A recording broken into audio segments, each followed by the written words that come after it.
And I think until we get back on that, where I think we came through at a time where black people, especially in Atlanta, we start coming up. They start letting black people. I remember my father got a job at UPS and he had the little bitty truck. Mm-hmm. And then I was going to Paul D. West and he was like, man, I'm gonna bring you some lunch. I want you to see my new truck. Yeah. And he brought his truck up there with the 18-wheeler.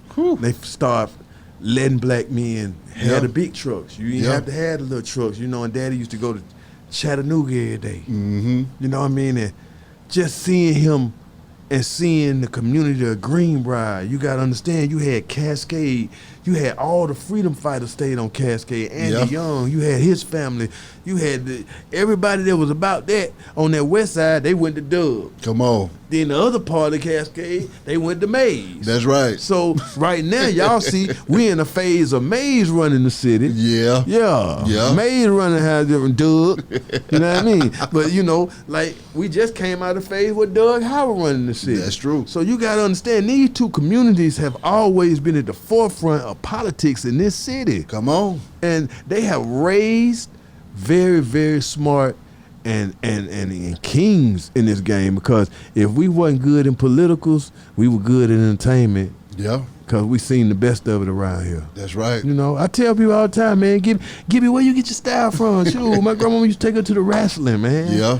I'm looking at the wrestlers, man. The wrestlers got the sparkly stuff, man. I'm looking at the girls. They say, man, Ric Flair, man. I'm like, I want to be like Ric Flair. Yeah.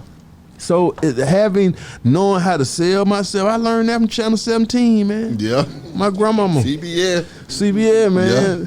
Dusty Road there, man. You know what I mean? I learned that from them. You know what I mean?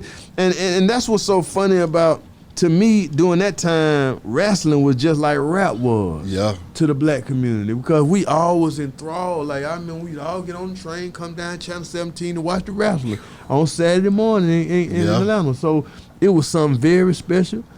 And I remember when Pistol Perry Whiteley came to our school.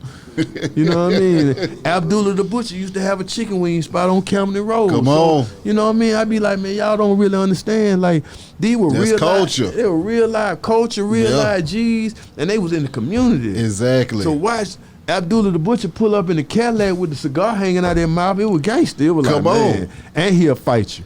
Exactly. He'll slam your ass. You know what I mean? So you right over in the heart of Ben Hill. Exactly. You know what I mean? So next to the gym. That's why I look at the culture. You know, a lot of times they say, Gibby, a lot of times might piss people off with the way you say things. And I say, well, you gotta remember, man, come from an era where kids didn't have a say-so, how them folk talk to you. Yeah. If they were older than you, they talk to you how they supposed to. You a child. Yeah.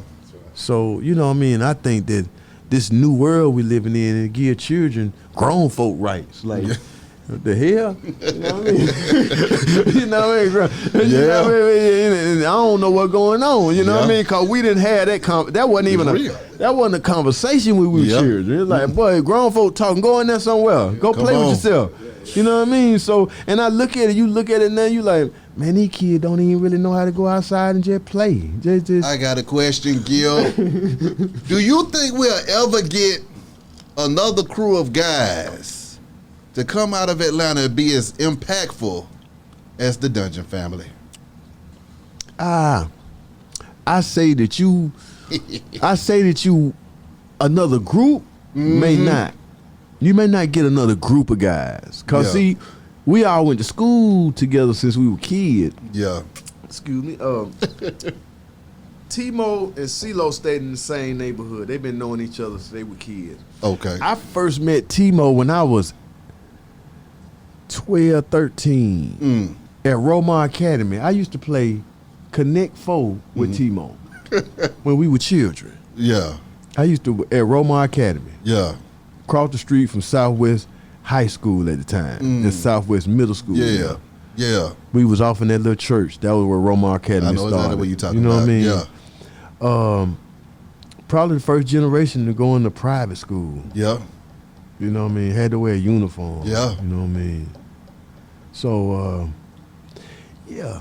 You know, I don't know if it'll be another group like us. You know what I mean? Because we just so connected through community and through school. Yeah. That, it's even like CeeLo. Like CeeLo used to have a cousin named Flo. He used to hang with my cousin. Yeah. My brother best friend was named Preacher. Yeah. And that's how I met CeeLo. I mean, I met him. They used to call him Chicken Head. Yeah. So that's how I met him. You know what I mean? And just the way that we were put together and the way that it came together, I just don't think it would ever happen like this because it's just been too much. You know what I mean? Like it's been too much that been going on in the city. And then you got to applaud Atlanta. Like you got so many successful eras.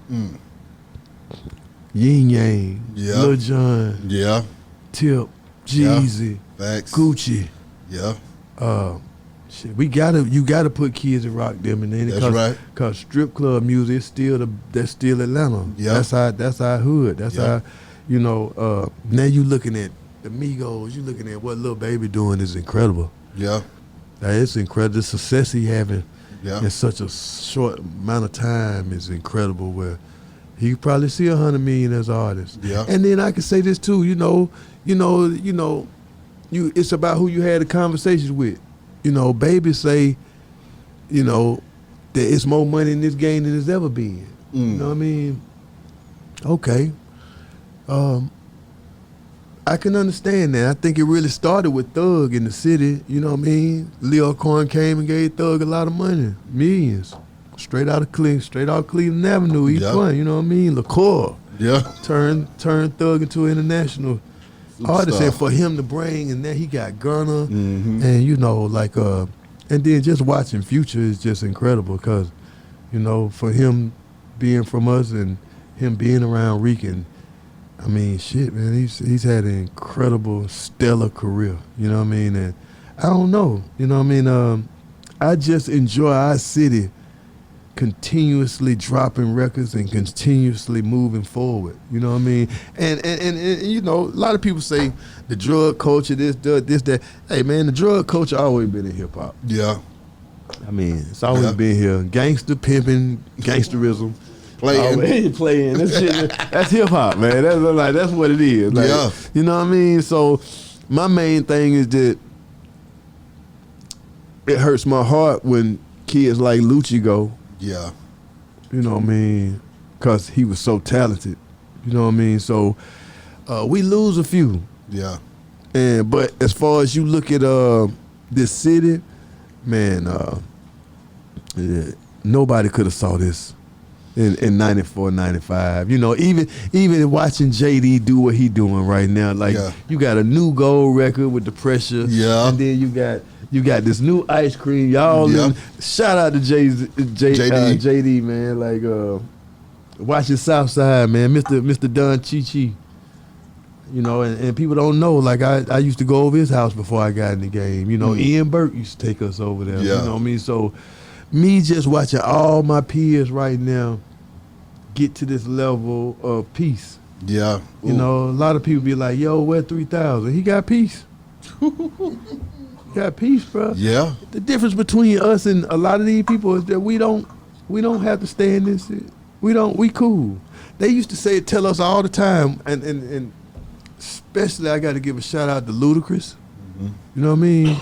He went to New York and did very well for Atlanta on Def Jam. You know what I Yeah. mean? So a lot of people used to say this. They be like in the late 90s, they be like, man, one thing about Atlanta artists, boy, they get 3, 4, 5 million, they done.